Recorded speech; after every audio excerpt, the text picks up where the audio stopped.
افتخار شاہد کا ایک بہت ہی خوبصورت سا کلام میرے سامنے ہے. یہ بھی بڑے منجھے ہوئے شاعر لگ رہے ہیں مجھے. ان کے بھی الفاظ کا جو چناؤ ہے وہ بہت کمال کا ہے. آپ سن رہے ہیں ریڈیو ایکسل 1296 اور مجھے کہتے ہیں عاطف مسعود.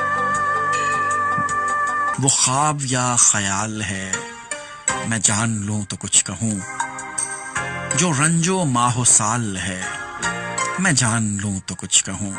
ابھی مجھے خبر نہیں میں کس لیے اداس ہوں، جو حزن ہے ملال ہے میں جان لوں تو کچھ کہوں. غبار آرزو چھٹے تو کچھ خبر ملے، یہ ہجر ہے وصال ہے میں جان لوں تو کچھ کہوں. فقیہ شہر ایک جام پی کے دیکھ لوں ذرا، حرام یا حلال ہے میں جان لوں تو کچھ کہوں. کئی دنوں سے ایک شعر بھی نہیں کہا گیا، عروج یا زوال ہے میں جان لوں تو کچھ کہوں. وہ خواب یا خیال ہے میں جان لوں تو کچھ کہوں، وہ رنج و ماہ و سال ہے میں جان لوں تو کچھ کہوں.